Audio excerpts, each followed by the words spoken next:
आज हम लोग बचे हुए जो भी ऑब्जेक्टिव क्वेश्चन है उसके बारे में पढ़ेंगे। तो हमारा पहला क्वेश्चन है 32 एम्पीयर रेटेड केबल की धारा वहन क्षमता क्या होगी यदि इसे पुनः तार बांधने योग्य फ्यूज से सुरक्षित किया जाए।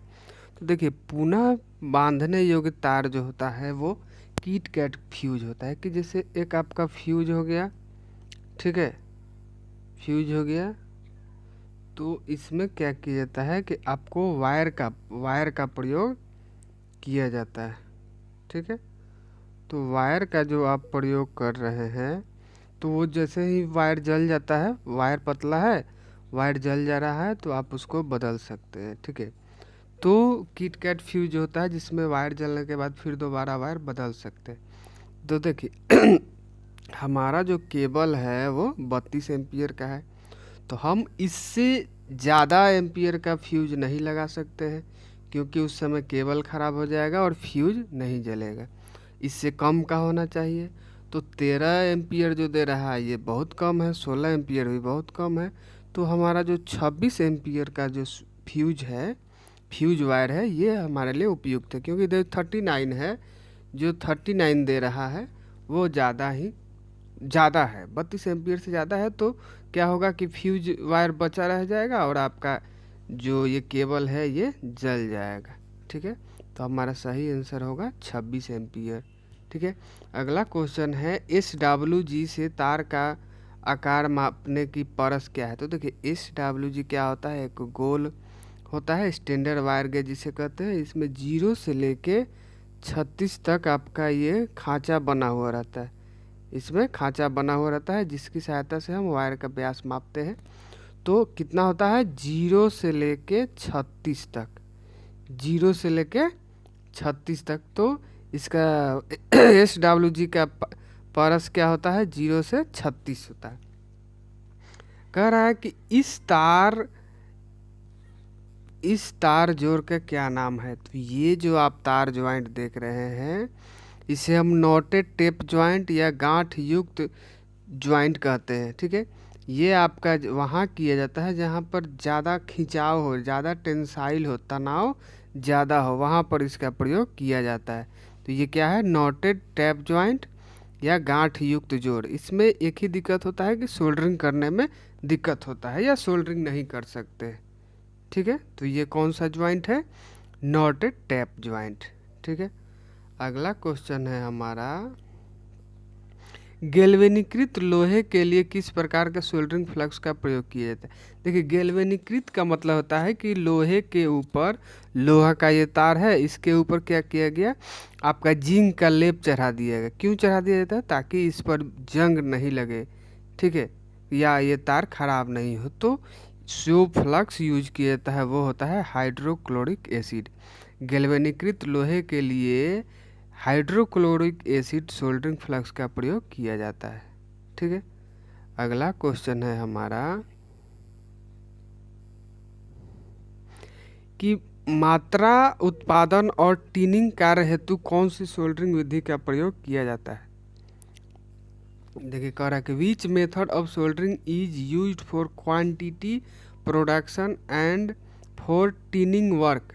देखिए, तो ये डीप सोल्डरिंग हो जाता है। हम लोग जो सोल्डरिंग करते हैं जिसमें सोल्डरिंग आयरन का प्रयोग किया जाता है वो डीप सोल्डरिंग कहलाता है, ठीक है।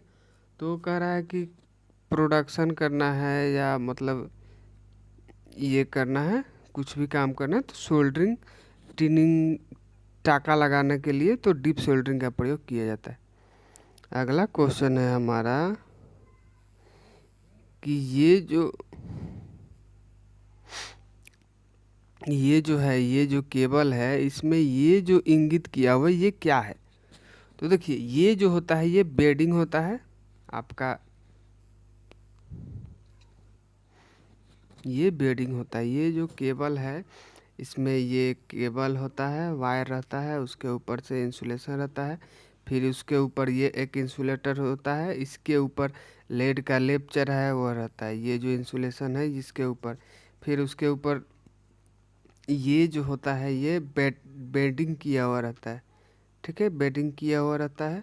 फिर उसके ऊपर ये इंसुलेशन रहता है, फिर उसके ऊपर ये आर्मरिंग किया हुआ होता है। क्या होता है? आर्मरिंग किया हुआ रहता है ये, कि आपका लोहे के तार का ये मत समझिए कि एक जाली की तरह बिना हुआ रहता है। किस लिए? इसे यांत्रिक चोट से बचाने के लिए, कि जो केबल है उस पर चोट नहीं लगे। ठीक है, तो ये जो एक्स से इंगित किया हुआ है ये क्या है? बेडिंग है। अगला क्वेश्चन है कि एक्स एल पी ई का पूर्ण रूप है। एक्स एल पी ई का पूर्ण रूप होता है cross linked polyethylene. Cross linked polyethylene. ठीक है, अगला क्वेश्चन है कि भूमिगत केबल में सर्विंग परत का उपयोग है। तो देखिए, सर्विंग का मतलब होता है कि आपका जो आर्मर्ड किया हुआ है वो लोहे के तार से या किसी भी धातु का तार होता है, तो वो जंग लग सकता है या खराब हो सकता है नमी के कारण। तो उसके ऊपर भी लेप चढ़ा दीजिए। जैसे लोहा का अगर वायर लगाना है तो गैल्वेनीकृत लोहे का वायर लगाया जाता है। तो वो क्या होता है कि धात्विक कवच को क्षरण से बचाने के लिए सर्विंग किया जाता है। तो सर्विंग क्या है? Protect armouring from atmospheric condition. ठीक है, तो ये होता है सर्विंग। अगला क्वेश्चन है कि which type of fault of UG cable can be located by this loop test. Loop test में भूमिगत केबल के किस प्रकार के दोष के स्थान को ज्ञात किया जा सकता है? तो देखिए, ये आपका व्हीट स्टोन ब्रिज होता है। व्हीट स्टोन ब्रिज की सहायता से शॉर्ट सर्किट फॉल्ट का जांच किया जाता है। केबल, ये दो केबल है, केबल ये एक केबल है और ये एक केबल है, दोनों के बीच में शॉर्ट सर्किट कहाँ पर है? अंडरग्राउंड केबल में। ऊपर से तो पता नहीं चलता है। तो ये पोस्ट ऑफिस इसको बोला जाता है व्हीट स्टोन ब्रिज। इसकी सहायता से इसकी जांच किया जाता है। तो कौन सा दोष जांच किया जाता है? Short circuit test. ठीक है, अगला क्वेश्चन है उत्पादन संयंत्रों में किस प्रकार की केबल बिछाने की विधि का प्रयोग किया जाता है? Which cable laying method is used in generating station. तो कह रहा है कि जहाँ पर बिजली का उत्पादन होता है वहाँ पर किस प्रकार से केबल बिछाया जाता है? तो वो होता है हवा में रैक। रैक इन एयर, मतलब ऊपर ऊपर हवा में रहता है। कहीं देखिए डक्ट का मतलब ज़मीन के अंदर हो जाता है। बिल्डिंग के साथ मतलब दीवार में जो हम लोग लगाते हैं। डायरेक्ट इन ग्राउंड जो सीधे ज़मीन में लगाया जाता है। तो जहाँ जनरेटिंग स्टेशन होता है वहाँ पर हवा में बाहर रखा जाता है केबल को। ठीक है, अगला क्वेश्चन है तांबे के आबंध चक्र में कितने इलेक्ट्रॉन होता है? यानी कि तांबा का जो बाहरी कक्षा होता है उसमें कितने इलेक्ट्रॉन होते हैं? तो एक इलेक्ट्रॉन होता है। अगला क्वेश्चन है नियोन लैंप में विद्युत धारा का क्या प्रभाव कहलाता है?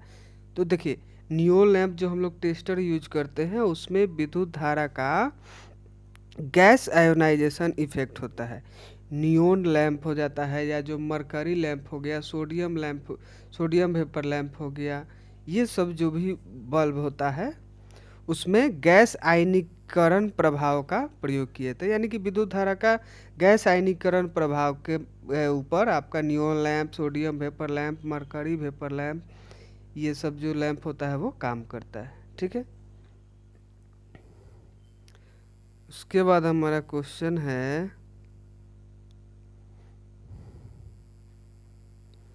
यहाँ पर कुचालक प्रतिरोध की इकाई है। तो देखिए, इसमें मिली ओम सबसे कम मात्रक है, उसके बाद ओम है, उसके बाद किलो ओम है। सबसे छोटा मात्रक है मिली ओम, उसके बाद किलो ओम, फिर ओम, फिर किलो ओम। तो देखिए, जो इंसुलेशन होता है, अचालक पदार्थ होता है, उसका बहुत ज़्यादा रेजिस्टेंस होता है। तो बहुत ज़्यादा रेजिस्टेंस हम लोग किस में मापेंगे? मेगा ओम में। मेगा ओम का मतलब होता है 10⁶। यही -6 हो जाएगा तो माइक्रो में हो जाएगा, जो छोटा से छोटा मापता है। तो मेगा ओम में इंसुलेशन रेजिस्टेंस मापा जाता है। ठीक है, अगला क्वेश्चन है कौन सा विद्युत उपकरण अगला क्वेश्चन है कौन सा विद्युत उपकरण अधिक अतिरिक्त धारा संरक्षण है? Which electrical device is the course excess current protection. तो देखिए, सबसे अच्छा करंट प्रोटेक्शन आपको मिलेगा रिवायरेबल फ्यूज से, पुनः तार बांधने योग्य फ्यूज, जो किट कैट फ्यूज होता है उससे। ठीक है, अगला क्वेश्चन है, सिरोपरी लाइन में चालक की लंबाई बढ़ाने हेतु किस प्रकार के जोर का उपयोग किया जाता है? किस प्रकार के जोर का प्रयोग किया जाता है? देखिए, ओवर हेड लाइन में क्या होता है कि आपका ये तार है और ये पोल है, पोल के ऊपर से तार रहता है ओवर हेड लाइन में। तो यहाँ पर क्या है कि ये तार है और ये तार है, तो ये तार है, इसका लंबाई बढ़ाना तो एक और तार जोड़ना पड़ेगा। इसके लिए हम कौन सा ज्वाइंट करते हैं? तो ये होता है वेस्टर्न यूनियन ज्वाइंट, यहाँ पर किया जाता है। ठीक है, तो क्वेश्चन है कि सिरोपरी लाइन में चालक की लंबाई बढ़ाने है तो किस प्रकार के जोड़ का प्रयोग किया जाता है? तो वेस्टर्न यूनियन ज्वाइंट। अगला क्वेश्चन है, एल्युमिनियम चालकों को सोल्डर करने हेतु किस प्रकार के सोल्डरिंग फ्लक्स का प्रयोग किया जाता है? तो ये आपका हो जाता है कर ऑल लाइट, इसका प्रयोग किया जाता है। एल्युमिनियम का वायर अगर सोल्डरिंग करना है तो कर ऑल लाइट फ्लक्स का प्रयोग किया जाता है। अगला क्वेश्चन है, पिघले हुए सोल्डर को बार बार पिघलाने से क्या प्रभाव होगा? तो देखिए, जो सोल्डर वायर होता है उसमें शीशा और टीन होता है, तो टीन जो होता है उसका गलनांक शीशा के अपेक्षा कम होता है।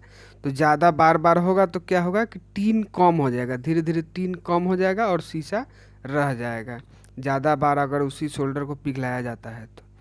ठीक है, उसके बाद है, केबल के पीवीसी कुचालक का क्या होगा यदि अधिक धारा लंबे समय तक बहती रहे? तो देखिए, ज़्यादा समय तक अगर अधिक मात्रा में करंट प्रवाहित होते रह जाएगा तो केबल का जो इंसुलेशन है वो खराब हो जाएगा, तो इंसुलेशन रेजिस्टेंस डिक्रीज, कुचालक प्रतिरोध घट जाएगा, खराब हो जाएगा।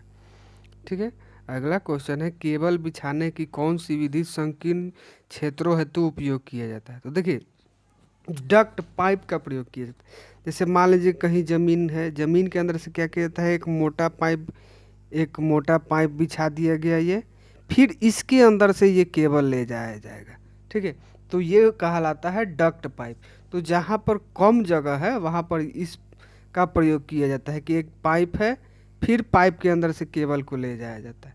नहीं तो क्या होता है कि ज़्यादा जगह है तो एक नाला बनाया जाता है सीमेंट और ईंट का, फिर उसके अंदर से केबल ले जाया जाता है और फिर इसके ऊपर एक ढक्कन लगा दिया जाता है।